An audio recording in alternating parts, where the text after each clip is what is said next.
Shalom, selamat malam Bapak Ibu semua. Pada kesempatan ini kami hadir lagi di channel Majelis Daerah YPP Batu di Sumatera Bagian Selatan dan Sekolah Tinggi Teologi Ebenezer dalam program kebanggaan kami Miracle. Kiranya acara ini menjadi inspirasi bagi Bapak dan Ibu. Dan narasumber kami pada malam hari ini seorang pendeta, hamba Tuhan bernama Bapak Pendeta Adrianus Haryanto di kota Denpasar, Bali. Selamat mengikuti perbincangan kami. Shalom, selamat malam Bapak Pendeta Adrianus yang ada di Bali, Gembala Sidang Gereja Kristen Kalam Alam. Selamat datang di channel kami, Pak Pendeta, di channel Majelis Daerah YPP Batu di Sumatera Bagian Selatan dan Sekolah Tinggi Teologi Ebenezer. Apa kabar, Pak Pendeta? Baik, Pak Marlon, terima kasih sekali kalau bisa kesempatan berbincang-bincang malam ini, biar kita bisa sama-sama jadi berkat. Amin, amin. Bagaimana situasi Bali sekarang ini? Ya, Bali benar-benar jadi banyak libur nih. Banyak libur ya. Ya, libur semua. Ya, masih sepi sekali ya. Jadi kalau kita jalan-jalan ke daerah Kute, Legian, sedih hati kita karena biasanya dulu macet, sekarang sepi sekali. Banyak. Ya, tapi sebenarnya kehidupan lokal biasa sih masih biasa. Oke. Mungkin tidak banyak orang tahu. Boleh cerita sedikit di channel kita ini, Pak Pendeta? Iya, terima kasih. Saya mungkin mengawali dengan saat tadi pentabisan pendeta saya. Saya bilang, kalau boleh dibilang hari ini pentabisan pendeta, itu mungkin kesalahan sejarah, saya bilang. Wow. Kenapa kesalahan sejarah? Karena tidak mungkin sebenarnya. Tidak mungkin sebenarnya yang namanya Adrianus itu, yang sebenarnya lagi kecil, masa kecil saya disebut Chen Yung, nama Mandarin. Oke. Nama Adrianus itu baru SMA gitu ya. Jadi, nah, Chen Yung itu sebenarnya nama asli saya. Tapi saya jarang dipanggil nama Chen Yung. Oke. Chen Yung tuh benar-benar mulia, tapi jarang. Saya lebih senang lebih sering dipanggil orang Manku. Nah, apa artinya bahasa Mandarin? Artinya? Si anak nakal. Wow. Jadi orang manggil. Jadi semua orang yang tua-tua yang Mandarin itu manggil saya anak yang nakal. Jadi Manku itu bukannya nama. Itu wah, udah stres mereka kalau ngeliat saya. Ya, memang Ya, jadi Bapak memang dipanggil dengan nama itu waktu kecil. iya, masa kecil. Jadi orang-orang tua itu panggil saya Manku. Jadi paman-paman saya kalau ketemu saya, Manku apa kabar gitu. Wow, Bapak lahir di mana, besar di mana? Saya lahir di Jakarta. Oke. Ya, saya lahir tahun 63. Lalu saya itu ketika saya lahir, ternyata papa kandung saya itu sudah di Bangka katanya. Kata mama saya.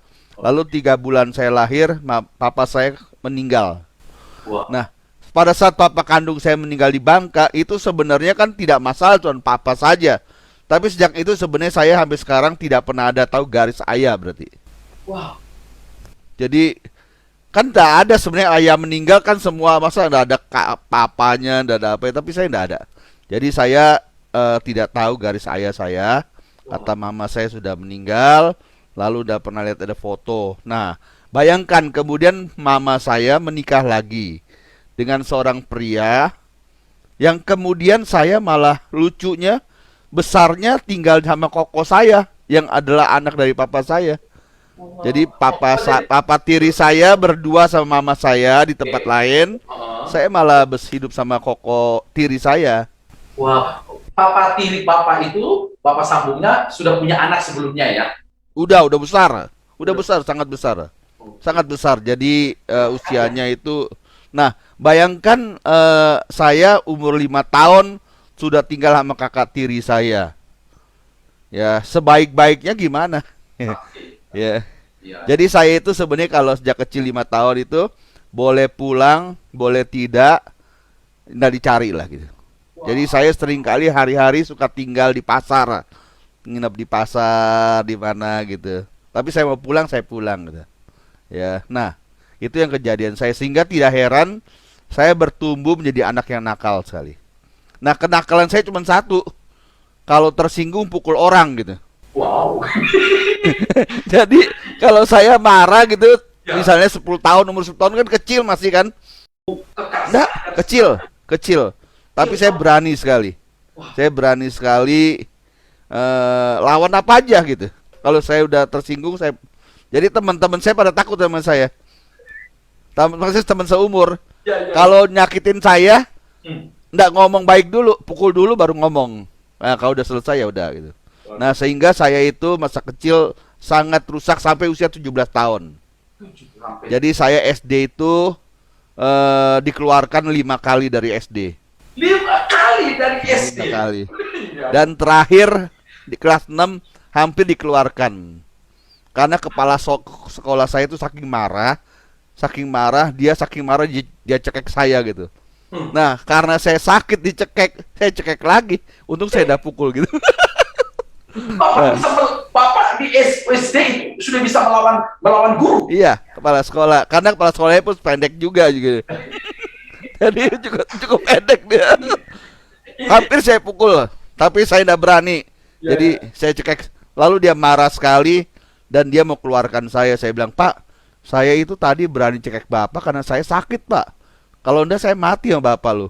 Ntar saya lapor orang lain juga Bapak pasti ditangkap." Saya gitu. Wah, akhirnya saya udah dikeluarin.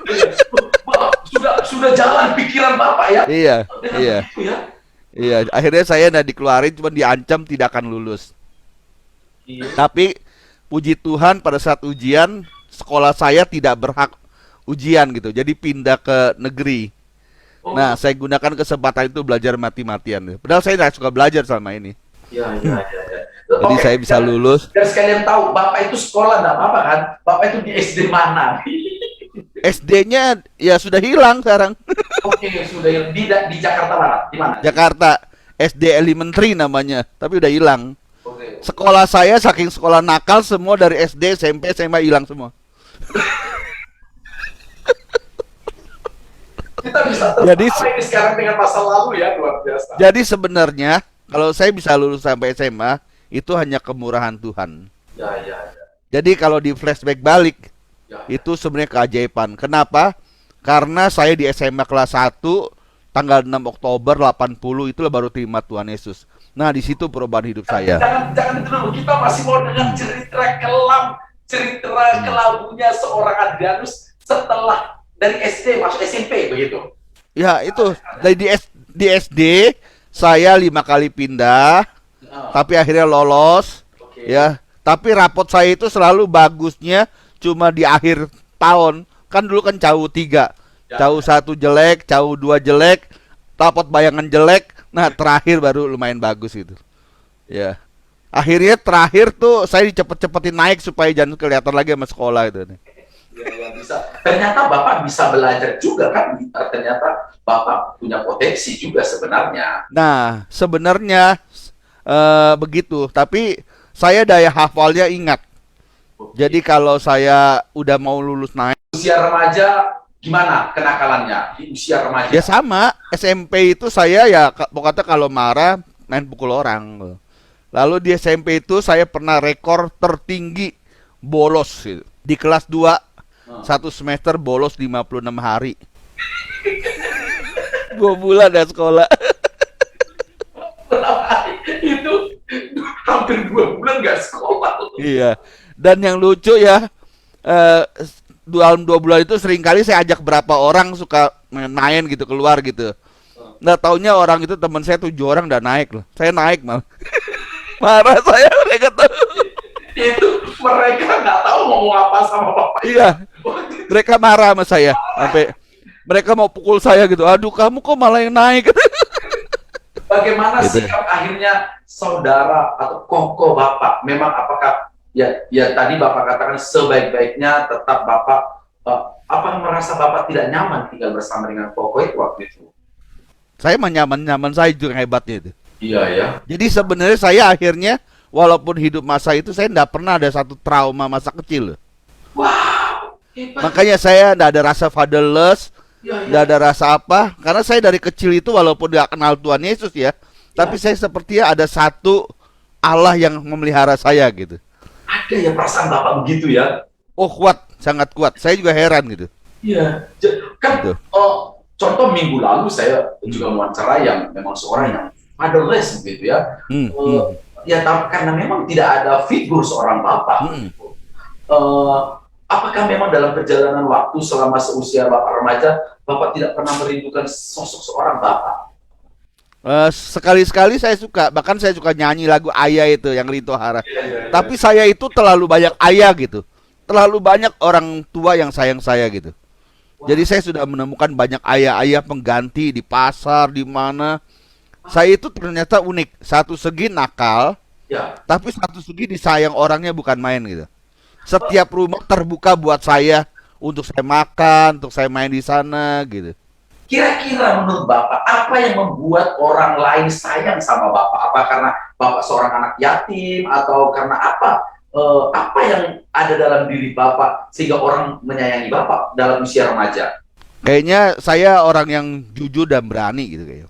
Oke. Mereka tahu sekali Ya, jujur dan berani. Jadi kalau saya iya tahu apa, sehingga mereka seringkali yang punya warung ya mau pergi cari saya suruh jaga toko gitu.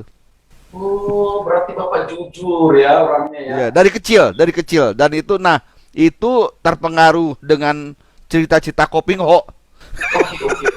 Oke. Koping Ho kan pendekar-pendekar kan jujur itu kan. Jujur ya. Jadi bukan yang lain, bukan ajar agama tapi Koping Ho. Kenakalan apa yang paling terbesar, terberat menurut Bapak seusia remaja? Ya cuman pukul orang aja itu. Pukul orang ya Pak ya. Iya, yang lain saya enggak. Saya lucu loh, saya enggak suka merokok, enggak pernah berjudi, enggak pernah apa. Saya enggak suka yang lain. Oke. Jadi ya, saya ada kayak pelindungan khusus yang sama Tuhan. Oh, saya enggak pernah minum apa. Enggak suka judi gitu. Meskipun Bapak tidak dididik maksimal seorang ibu, seorang bapak, Enggak. hidup tentu kokoh Bapak juga Ibu saya tidak bisa baca lagi, jadi enggak pernah ngajarin saya. Jadi saya makanya tulisan saya sangat jelek karena saya enggak pernah ada yang ngajarin tangannya gitu. Ya. Jadi gitu. Lantas tiba-tiba Bapak tahun berapa akhirnya bertemu Tuhan Yesus? Tanggal 6 Oktober tahun 80. Saya ketemunya itu gini, saya mau mundur dulu flashback. Ya. Lagi SMP kelas 2, sebenarnya saya pengen sekali bertobat gitu. Saya pengen ke gereja. Lalu saya ingat saya hubungin satu teman saya namanya Chen Ming. Dia teman SMA saya kemudian juga. Tapi tahu udah apa jawaban dia? Aku udah mau aja kau ke gereja. Nanti kamu pukul orang di gereja katanya. Bayangkan, saya bilang saya mau ke gereja, dia mau bertobat. Nggak boleh. Gitu. Nah, akhirnya tanggal 6 Oktober tahun 80, hari itu, jadi saya bukan diinjilin orang, saya nggak pernah diajak ke gereja, nggak ada yang nginjili, tapi hari itu hari Senin. Saya ingat sekali, usia saya 17 itu, tiba-tiba saya jadi filsuf. Oke. Filsufnya begini, saya ini hidup buat apa ya? Saya ini SMP, SMA, lulus kuliah. Lucu, saya lulus kuliah, padahal ya nggak bisa sekolah. Saya kan yang kacau-kacau, jadi mau jadi psikolog saya. Jadi zaman itu langka loh yang menjadi psikolog. Oke. Tiba-tiba. Oke. Nah, hari itu saya nanti SMA, saya kemudian kerja, menikah tua, mati. Mati kemana? Ih, mana saya tahu? Saya tiba-tiba kaget. Mana saya tahu? Nah, tiba-tiba malam itu saya tiba-tiba, oh iya ya, saya nanti kalau mati kemana ya? Wah, saya enggak tahu. Nah, tiba-tiba entah di dalam telinga saya, entah di dalam hati saya, tiba-tiba ambil Alkitab gitu. Saya sampai nengok-nengok siapa yang ngomong ya. Nah, tapi enggak ada. Jadi saya juga maksudnya seperti di telinga, tapi sebenarnya seperti di hati gitu. Tapi ambil Alkitab, tapi terdengar dari luar gitu. Lalu saya akhirnya cari Alkitab saya. Nah, Alkitab itu ada sejarahnya, ada di rumah saya. Lagi SMP, saya mau sebenarnya harusnya ambil agama Buddha. Tapi guru agama budaya itu tidak menyenangkan saya gitu. Oke. Dan kalau belajar agama Buddha tuh repot, harus sebut-sebut bahasa itu gitu, Sanskerta. Saya lihat teman-teman yang belajar bahasa agama Kristen gampang. Cuman ngafalin Golgota, itu coba tago apa, muter-muter ulang-ulang kan begitu terus gitu. Saya ambil Kristen aja, tapi hanya buat belajar agama gitu. Ya, untuk nilai. Ya, untuk nilai. Nah, saya ambil ternyata guru saya mewajibkan beli Alkitab. Nah, Alkitab itu ada sejarahnya di situ. Oke. Jadi Nah, hanya suara bapak-bapak, seperti apa bapak mendefinisikan suara itu waktu itu? tapi pasti itu suara bapak-bapak gitu. Seperti suara Tuhan yang jelas sekali. ambil Alkitab gitu. Nah, kemudian saya ambil Alkitab. Nah, saya pegang taruh begini. Saya katakan, Tuhan, kalau Engkau ada dalam dunia ini, nyatakan siapa dirimu. Selama ini saya mau cari Allah yang benar, tapi saya tidak tahu. Nah, ternyata begitu saya doa itu, ingatan saya seperti kayak penglihatan, tapi seperti kayak memori. Itu ingat pelajaran sekolah beberapa bulan lalu gitu, agama. Nah, pelajaran agama itu bukan setiap minggu saya dengar. Ya, ya. Setiap minggu kalau pelajaran agama hari Selasa itu saya bolos gitu. Karena pelajaran agama itu 1-2 jamnya, lalu istirahat. Nah, saya masuk jam istirahat, sogok penjaga pintu sekolah gitu. Nah, tapi suatu hari saya sejak dari paginya dia bilang, hari ini saya mau dengar pelajaran agama. Saya mau tahu apa sih diomongnya. Lalu saya datang ke gereja, ke sekolah, sorry. Teman-teman saya heran, teman yang biasa main biliar nih, buat bolos 2 jam itu. Kok heran, kamu kenapa sih hari ini? Enggak, pokoknya saya mau sekolah aja, saya bilang. Lalu, dan enggak pernah saya duduk di belakang biasanya, tapi hari itu saya duduk depan. Saya enggak mau diganggu siapapun, saya mau dengar. Nah, ternyata pelajaran hari itulah yang di cermin remaja itu membuat saya bertobat. Ada 4 ayat. Ya, ada 4 ayat saya selama ini ya. Oh, Tuhan itu sudah bayar. Jadi tiba-tiba kayak Tuhan bukakan gitu. Lalu kemudian ayat kedua adalah, ingatlah penciptamu sebelum hari tiba yang malang dan gelap bagimu. Wah, saya dibayangin kalau saya tidak percaya Tuhan, saya akan tiba hari yang gelap. Malang kan dijelasin di pengkhotbah itu terus gitu. Nah, wah, saya bimbang. Waktu itu saya bimbang. Saya kan ada yang ngajarin Injili kan. Saya bimbang. Saya lihat orang Kristen tuh hidupnya menderita, apa-apa nggak boleh. Saya ini berbuat aja belum gitu. Kok udah apa-apa udah nggak boleh nanti. Nah, tetapi lagi bimbang gitu, tiba-tiba pembacaan ayat itu, Wahyu 3:20, itu semua ada di buku cermin remaja gitu. Jadi saya dengar dari guru saya gitu. Lalu akhirnya Tuhan bilang, lihat aku berdiri mengetuk. Kalau buka, aku akan masuk dan makan. Lalu saya ingat saya cerita guru saya tentang soal makan bersama-sama dengan Tuhan luar biasa. Akhirnya saya buka hati saya bilang, Tuhan Yesus masuk hati saya, ampuni saya, dan jangan keluar-keluar lagi. Nah, sejak itulah hidup saya berubah. Sebentar, saya luar biasa ini. Kan Bapak, Bapak kan ini agak sedikit. Waktu sekolah itu, Bapak sudah dapat pengertian tentang pelajaran itu waktu Enggak. itu. Belum dapat pengertian. Nah, habis itu minggu depannya saya nggak ikut lagi, bolos lagi. Ya. Baru justru pada tanggal yang Bapak katakan tadi. Iya, malam itulah. Pikiran Bapak terbuka dengan pelajaran yang Sama antarin saya sekali aja, nanti saya ke gereja sendiri, saya bilang. ini kan Nah, itulah. unik banget ini, benar-benar namanya program kami ini miracle. Cara Tuhan luar ajaib banget ya Pak. Tidak seperti orang lain, KKR, dilayani, begini. Nggak pernah dengar saya. Didatangi langsung oleh Tuhan gitu ya, dengan caranya. Dan itu pertobatan yang langsung. Sejak itu hidup saya memang berubah semua, mindsetnya apanya berubah. Ya, hebat sekali Pak. Berubah. Atas apa yang kemudian terjadi dalam hidup Bapak? Ya udah, mulai saya ke gereja rajin baca Alkitab. Sehari saya bisa baca Alkitab 2-3 jam. Saya rajin berdoa sendiri gitu.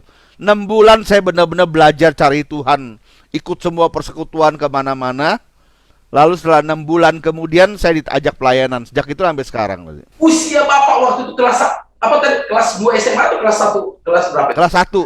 Kelas 1 SMA. Iya. Imagine benar-benar bagaimana Tuhan memelihara seorang Adrianus yang ditinggalkan bapaknya, tidak mendapat peran dari ibu, karena memang benar-benar Bapak dicintai Tuhan, titik, itu aja. Iya. Bapak dilindungi Tuhan. Luar biasa. Iya. Dan itu yang saya rasa juga justru sebelum saya bertobat gitu. Iya. Karena seringkali saat saya lagi sedih, seperti ada penghiburan yang di dalam hati saya. Lalu kemudian saya lebih kuat lagi gitu. Pak, boleh tahu nggak, kapan dan pernah Bapak ingat masa yang paling sedih dalam diri Bapak? Apakah ada atau tidak ada?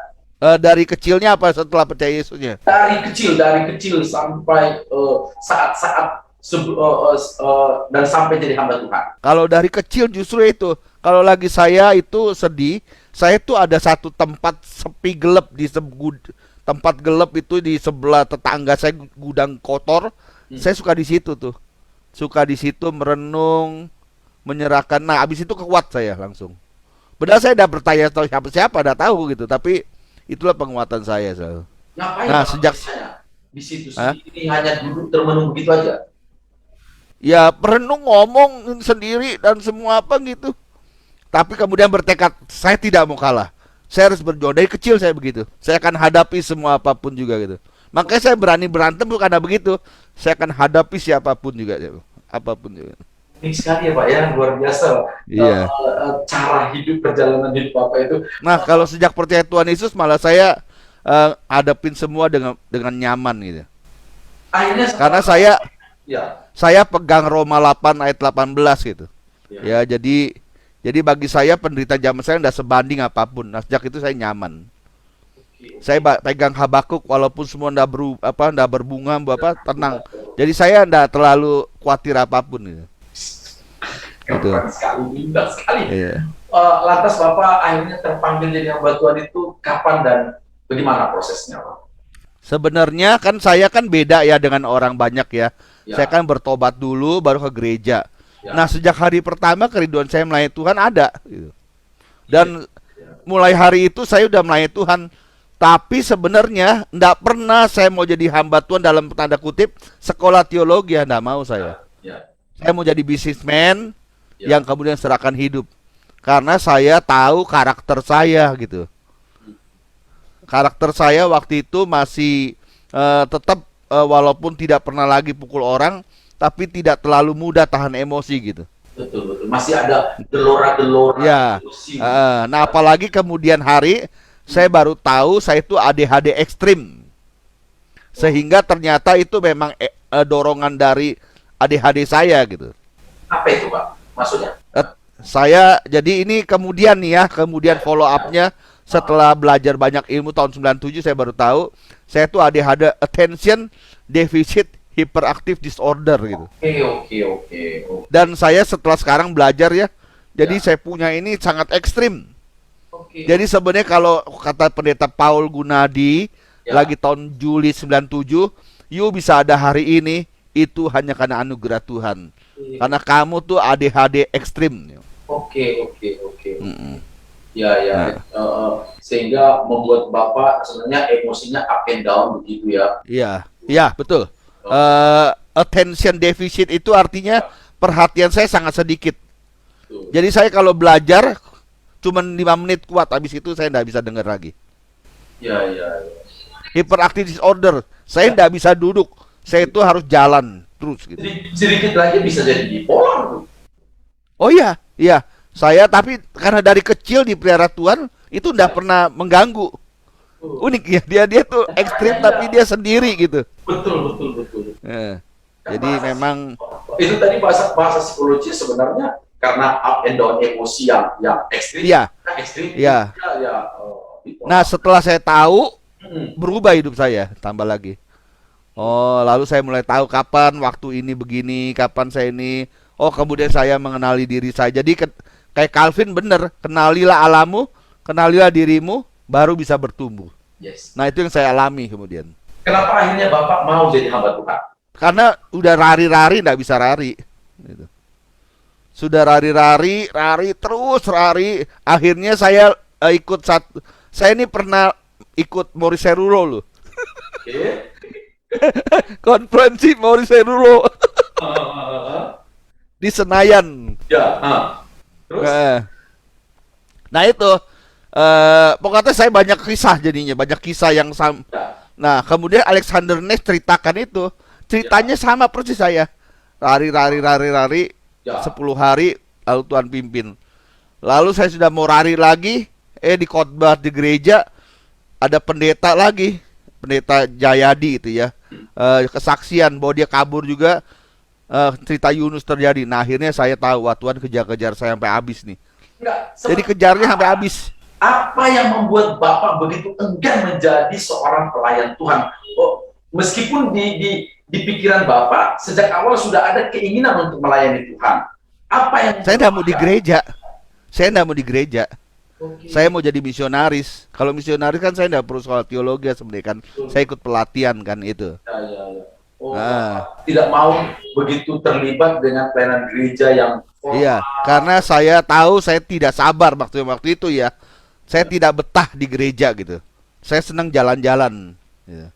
akhirnya Tapi Bapak Tuhan akhirnya memaksa saya. menyerah dan akhirnya masuk ke Ya.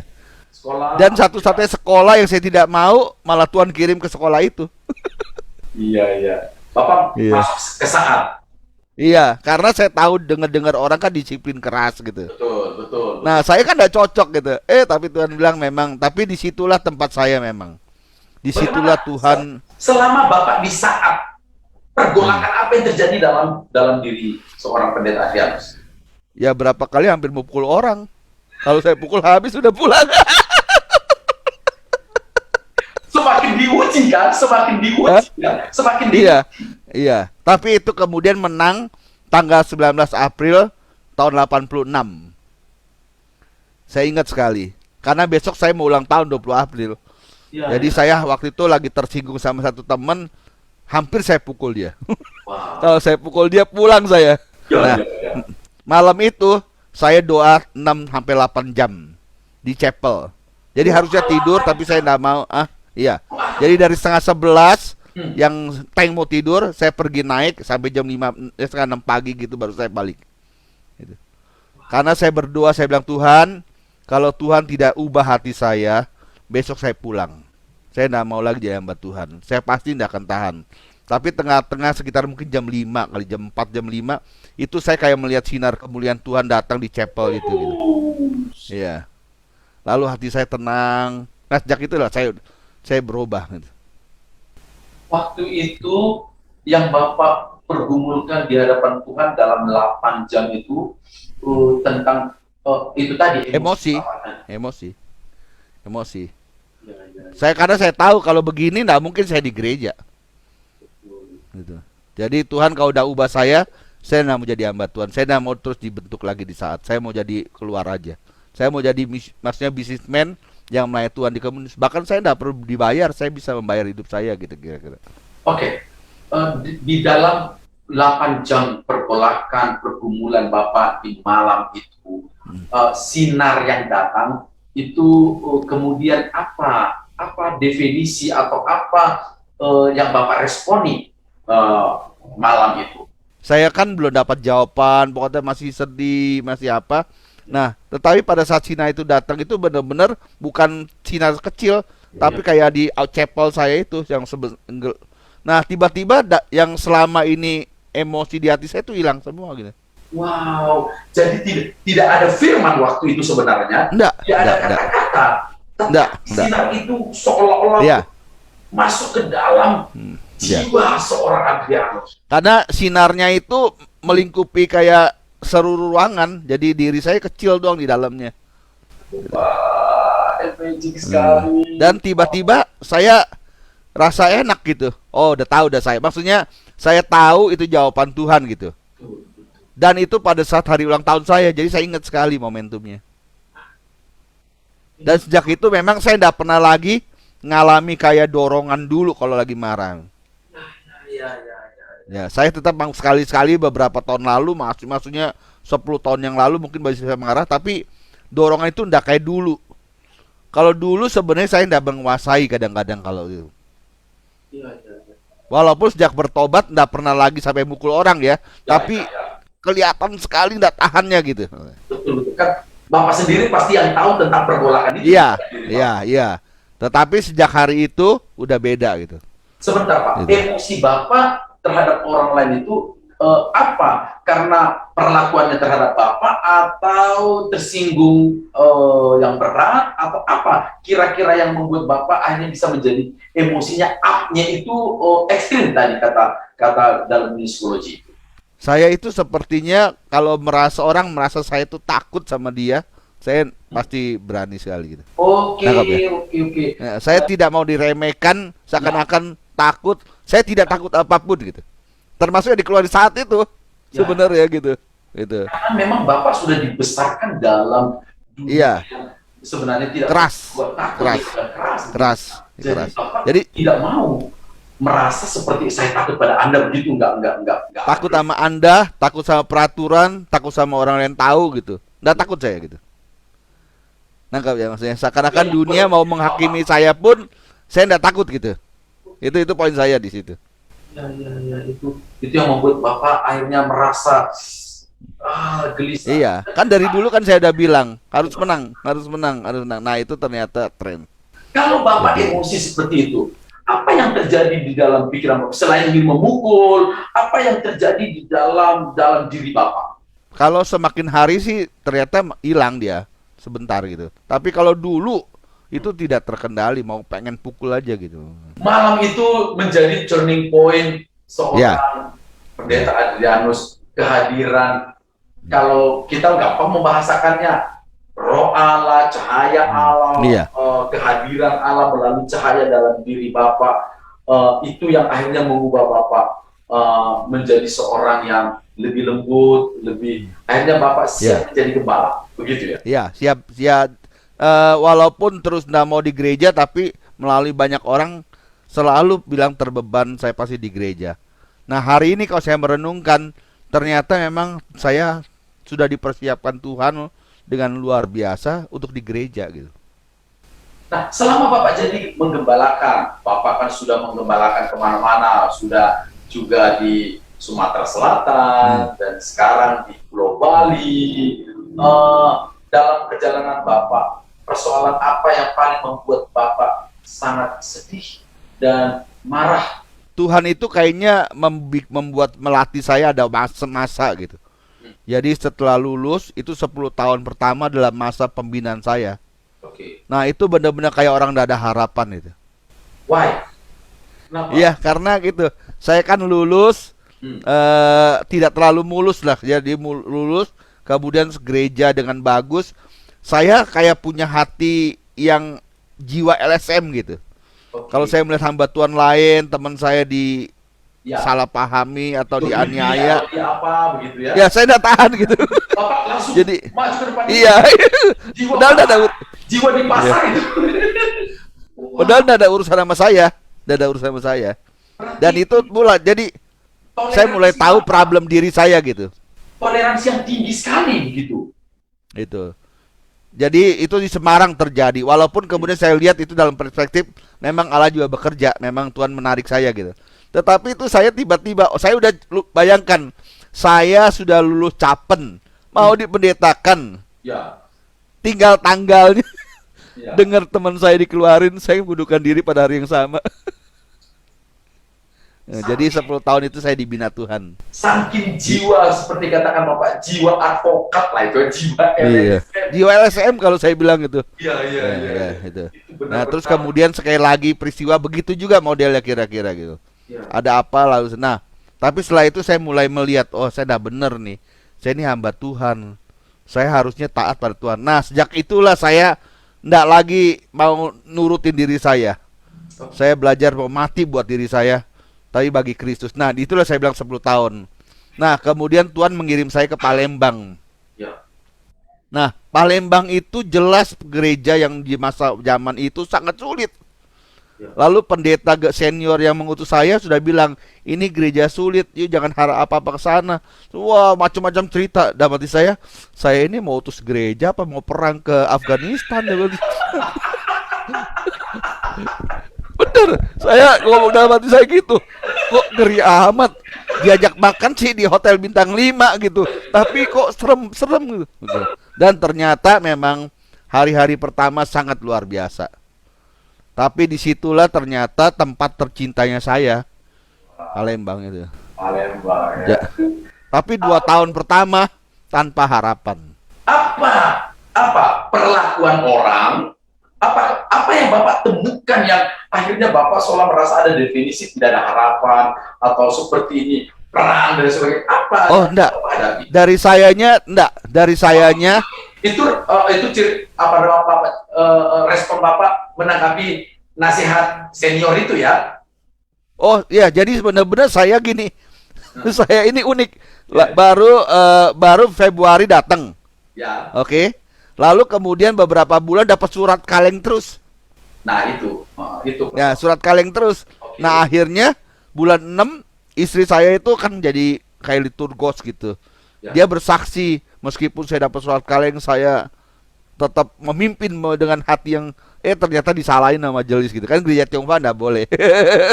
Jadi dimarahin, lalu saya sejak itulah dibilang, "Yuk siap-siap tahun depan boleh cari tempat lain," gitu. "Oh iya, enggak apa-apa," saya bilang. Lalu kemudian saya kan itu 6 bulan, baru 6 bulan lagi. Tahu-tahu sudah 3 bulan saya dipanggil lagi. Adrianus, Pak Adrianus setahun lagi di sini ya. Tapi tahun depan boleh cari tempat lain. Terus saya bilang gini, "Nggak usah lah, saya bisa cari kok tempat lain sekarang." "Oh enggak, kami juga masih mau pakai 1 tahun." Ya udah. Bayangkan begitu. Jadi rupanya ada banyak orang-orang yang mungkin mengalami cocok gitu. Jadi ya uji lagi setahun. Nah, pada hari saya sudah tidak mau diperpanjang lagi, Tuhan berbicara, terbuka siapa yang tulis surat. Nah, saya tidak ada kode etik, nah berani ngomong sekarang, tapi terbuka siapa, dan akhirnya dari gereja, "Selamat Adrianus, kamu sudah menang." Nah, terus lah. Gitu. Nah, sejak itu kemudian saya benar-benar mengerti apa artinya bersandar sama Tuhan. Jadi udah ngerti sekali. Kalau Tuhan mau kita melayani, tidak ada yang bisa mengubah. Kalau Tuhan tidak mau, kita tidak bisa bertahan kok. Itu tadi Pak Adrianus, itu tadi yang Bapak katakan, yang pelayanan yang akhirnya Bapak surat kaleng itu 10 tahun pertama atau setelah 10 tahun yang Enggak, di dalam 10 tahun itu dalam pengertian saya yang dibina itu baru mungkin tahun ketiga udah ada. Oke. Tahun ketiga sampai tahun kelima. Jadi tapi 5 tahun kemudian mengerti, lalu membentuk diri gitu. Oke. Sampai kemudian menjadi seorang hamba yang sebenarnya saya puncak paling enak tuh di Palembang. Karena saya sudah diutus ke Korea, sudah kemana, sudah mau dipersiapkan jadi hamba Tuhan masa depan lah kira-kira. Wow. Tapi sejak itu Roh Kudus mengganggu hati saya gitu. Saya senang-senang di Linggau, senang sekali. Tapi mulai datang banyak hamba Tuhan besar-besar bilang, "Pak Adrianus, jangan keenakan ya di Linggau ya. Itu bukan tempatmu." Aduh, kok bukan tempat saya sih? Ya. Kemudian yang paling saya benar-benar suara Tuhan jelas tuh Pendeta Dr. Susumin almarhum. Oke. Beliau kan dari GKY, dari Korea terus GKY. Nah, saya sengaja datang ke Jakarta minta nasihat sama dia. Saya ingat sampai saya nginep di SD Amanta Agung. Supaya dapat dukungan bahwa saya tetap di Palembang gitu, di Linggau. Tapi Pak Susumin bilang, "Oh tidak, kamu harus nurutin suara Roh Kudus kalau yang mau waduh, ini saya sudah. Nah, akhirnya saya itu suara Tuhan terlalu jelas ke Bali, saya tidak bisa tolak. Ya, sampai waktu itu sebenarnya saya ditawarin megang di gereja di Bali gitu. Tapi saya bilang saya bukan ke GKKA, itu bukan mau saya. Nah, ternyata setelah saya datang, benar-benar saya tahu inilah tempat yang Tuhan mau saya ada gitu. Nah, itu yang saya bilang 10 tahun pertama. Sampai saya menemukan disinilah tempat saya gitu. Tapi sebenarnya sejak di tahun kelima saya sudah mulai jelas gitu. 5 tahun pembinaan yang paling keras, ekstrim. Ekstrim sekali untuk memahami cara Tuhan menolong Bapak, pakai Bapak. Merubah si LSM. Ya. Lepas dari LSM. Iya. Itu kuat sekali. Dulu gila itu saya itu. Iya. Nggak ada apa-apa, main udah mau capen, udah mau dipendetakan, bisa berani main. Saya nggak usah lah, nggak cocok di sini. Setelah saya ngomong, saya jujur aja saya juga heran loh. Saya kenapa ngomong gitu? Loh, saya kan berjuang susah payah ke Pekalongan belajar sama senior gitu. Tapi ya sudah gitu. Kemudian Pak Pendeta, bahwa ternyata hidup kita melayani Tuhan tidak semudah yang kadang-kadang kita berpikir. Secara spiritual Bapak sungguh-sungguh telah, menurut saya Bapak dapat kesempatan di usia remaja, Bapak mendapat suara yang jelas dalam di kampus. Bapak mendapat kehadiran Allah yang suci dengan cahayanya dalam perjalanan waktu Bapak. Kemudian saya tahu, saya mengerti Bapak juga secara fisik Tuhan izinkan Bapak ada sakit dan ibu. Sakit apa itu, Pak? Ya, jadi sebenarnya saya secara medis itu menikah, saya kan Oktober tahun 90. Oke.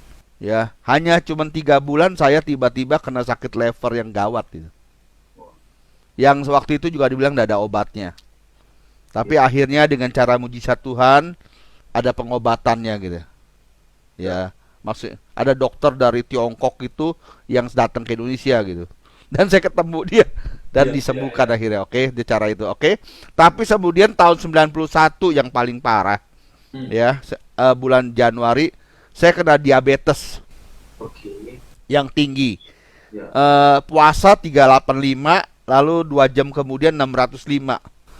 Nah, 605. Iya. Dokter yang merawat saya waktu itu begitu tahu lihat saya 605, dia bilang ini diobati meninggal, nah diobati pun meninggal. Di depan istri saya yang gendong anak 2 bulan, dia bilang gitu. Terus saya melongo tuh, dokter ini kok sadis amat sih. Oh, sorry, usia Bapak waktu itu berapa? Tahun 90. 28, Berapa? 28, 28. 28. 28 Bapak sudah terkena diabetes. Ya, 605. 605. So, apa yang terjadi? Waktu itu masih punya baby kecil. Baru 2 bulan. Wah. Yang lagi beritahu itu 2 bulan. Oke. Lanjut setelah itu. Nah, sebenarnya udah ada harapan. Tapi waktu itu seminggu, saya ingat hari Kamis waktu itu. Saya tuh jam 8 pagi di tempat tidur gini. Saya berdoa, saya bilang, Tuhan, kalau Tuhan mau sembuhkan saya, Tuhan sembuhkan saya. Tapi kalau Tuhan mau panggil saya serahkan diri saya dan saya titip istri anak saya gitu. Nah, ketika saya ngomong kalimat itu, tiba-tiba saya melihat keajaiban dalam diri saya, ada sesuatu yang aneh nih. Gitu. Tek. Lalu saya panggil istri saya, berdiri sama saya segini, lalu lihat jarak tulisan 7 meter itu. Dia lihat apa enggak? Enggak, saya lihat. Nah, di situ saya tahu Tuhan kayaknya berikan mujizat buat saya. Tulisan apa lagi tuh? Nah, makanya justru ini. Hmm. Lalu saya yakin kayaknya Tuhan sembuhkan gitu kan. Lalu saya tes waktu itu. Nah, zaman dulu tes itu urin tuh repot, pakai biru, pakai alat tuh gitu. Tapi begitu saya tes pecah ininya. Tuh. Mungkin karena belum biasa kan, pecah. Nah, terpaksa besok ke Prodia. Nah, orang Prodia kan kenal saya sekali, yang sangat tinggi. Lalu periksa, ternyata waktu itu normal gitu. Nah, sebentar, Bapak tadi apa namanya, mujizat lah, miracle lagi. Ada tulisan apa yang Bapak baca? Tulisan biasa atau? Oh, enggak, tulisan dalam hati saya bacaan. Oh, Bacaan maksudnya kan istri saya kan kacamata juga, Kacamata. tapi minus 150. Oke. Saya kan minusnya 350. Dia nggak bisa baca, Bapak? Iya, saya bisa baca itu. Nah, saya tahu dah itu pasti ada tanda Tuhan. Gitu. Nah, kemudian oke. Nah, ini ceritanya penting.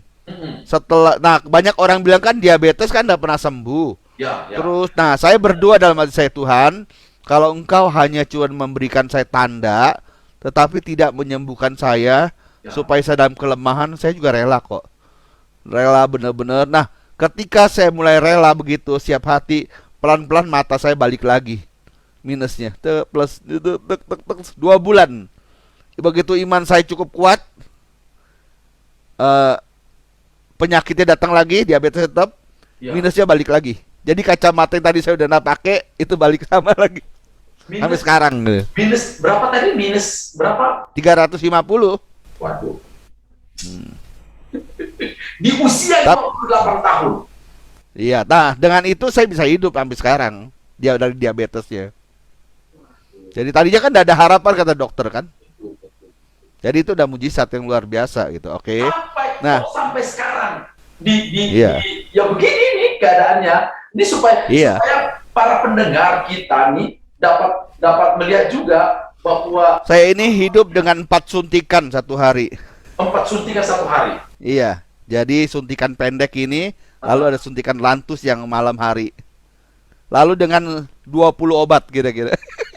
Setiap hari, Pak Mila.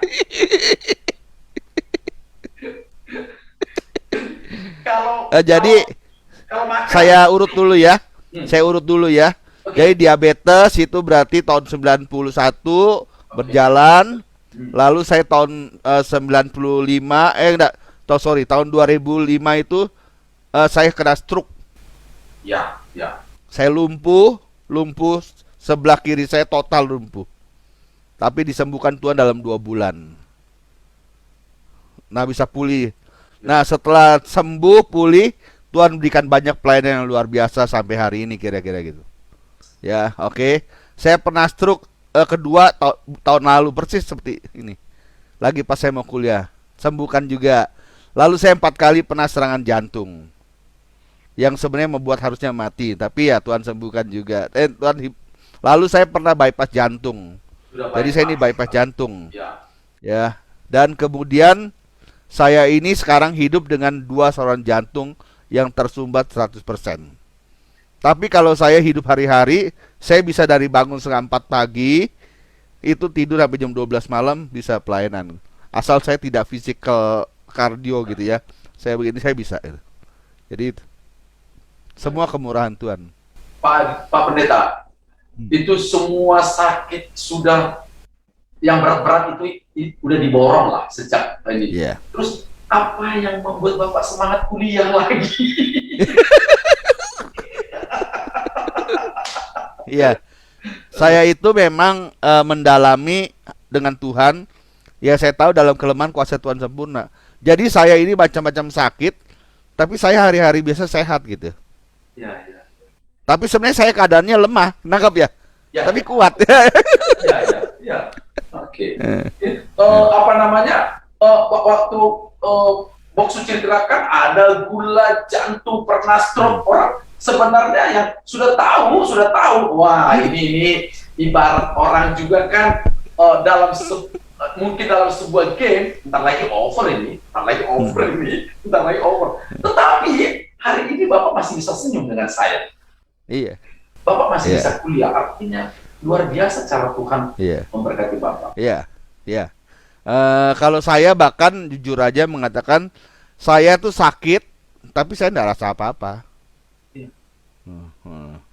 Iya. Saya cuma lemah aja, tapi kuat gitu. Iya.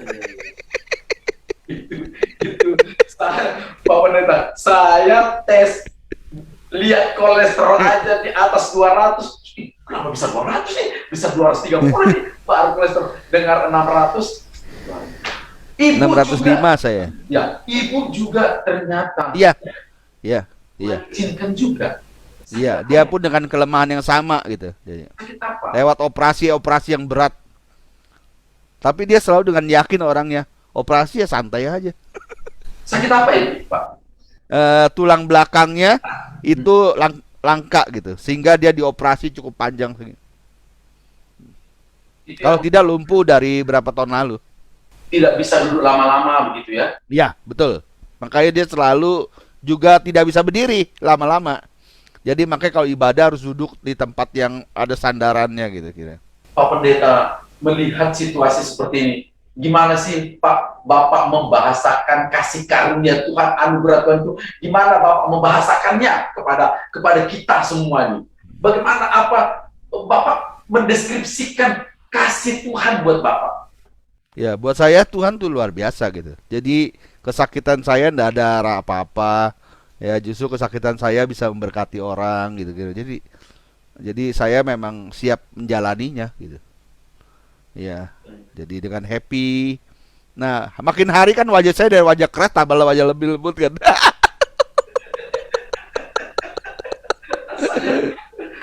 Benar-benar Ya. terpesona dan kagum sebenarnya dengan Boksu ini, luar biasa. Ya karena diperlembut sama Tuhan sendiri. Ya, ya. Jadi seakan-akan begini. Dulu saya boleh bangga dengan diri saya. Ya. Lama-lama nggak ada yang bisa saya banggakan lagi. Ya udah saya serahin sama Tuhan aja, pakailah udah. Itu ya. Iya. Jadi nggak ada yang bisa saya banggain. Tapi saya menikmati hidup sehari-hari. Saya tetap belajar. Saya bahkan belajar piano. Jadi belajar piano di usia 57 tahun. Wow. Saya belajar bahasa Mandarin, mulai belajar berkhotbah Mandarin nanti pelan-pelan. Luar biasa. Jadi, Amazing. Judul hidup Bapak itu, kalau dikasih judul perjalanan hidup Bapak, apa mau? Kalau suatu saat Tuhan izinkan Bapak menulis biografi Bapak, apa yang mau kasih Bapak judul? Apa yang mau Bapak kasih judul dari biografi Bapak? ya kalau saya sih justru cuman kemuliaan Tuhan aja ya. Jadi saya ini showroomnya Tuhan nih, showroomnya kasih dan kuasa Tuhan gitu. Saya show. Jadi showroom, showroomnya. yang kasih Tuhan. Ya, orang lihat nih. Orang lihat. Mau tahu Tuhan, lihat hidupku yang udah nggak ada ini Tuhan yang penting. Karena dokter aja, setiap dokter yang periksa saya dia godek-godek gitu. Ya. Karena dia tahu jantung saya dua saluran tersumbat 100%. Saluran besar. Tapi kalau dia periksa, nih saya bingung loh. Pendeta ini jantungnya tambah hari tambah kuat. Tahun berapa Bapak bypass? Tahun 2009, Juni 2009. 2009. Iya. Kata Sudah orang, 12 tahun. maka kata orang, kalau sudah bypass kadang-kadang 5 tahun, 7 tahun. Betul. 5 Iya. tahun, kata orang loh itu. 5 tahun, 7 tahun. Dan saya memang faktanya hampir kan saya tidak tertolong lagi. Saya kan sampai 4 kali serangan jantung. Iya. Iya.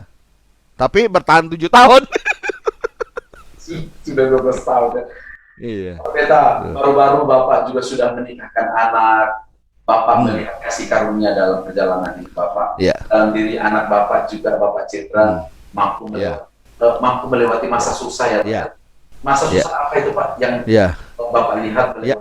Yang pertama ya, mungkin kalau bicara soal anak cewek saya menikah, itu mungkin mujizat paling luar biasa juga. Kenapa? Ya. Kan ingat pandemi kita, kapan Presiden Jokowi mengatakan Jakarta lockdown? Ya. Itu tanggal 15 Maret. Betul. Artinya 14 malam anak saya menikah, itu sudah persiap. Tapi bisa lolos semua. Wah. Jadi anak saya setelah 3 jam atau 2 jam lebih, Ya. itu tidak boleh lagi besok. Udah lockdown, udah. Ya, padahal pernikahan anak saya itu masih dihadiri oleh banyak hamba-hamba Tuhan besar kiranya gitu ya, dan orang. Jadi dari itu, nah sejak itu saya tahu itu sebenarnya cara Tuhan. Memberkati Bapak. Karena harusnya dia bukan bulan Maret, harusnya dia menikah itu bulan April. Tapi tiba-tiba dia ada perubahan, kita robah. Biarin deket sama mamanya itu ulang tahun 13 Maret, suaminya itu 13 Maret. Jadi ulang tahun dulu besok itu ya. Gara-gara itu persis gitu. Itu nah sejak itulah saya udah yakin pasti Tuhan akan menyertai mereka gitu. Amin. Ya. Nah, ternyata pandemi itu membuat anak saya yang tadi guru vokal akhirnya berhenti murid-muridnya karena tidak bisa datang kan. Iya. Nah, akhirnya dia karena habis pernikahan dan banyak hal, dia tidak berani juga ngomong papa mamanya kepada saya. Lalu akhirnya di tengah itu dia berusaha kerja, cari modal sendiri.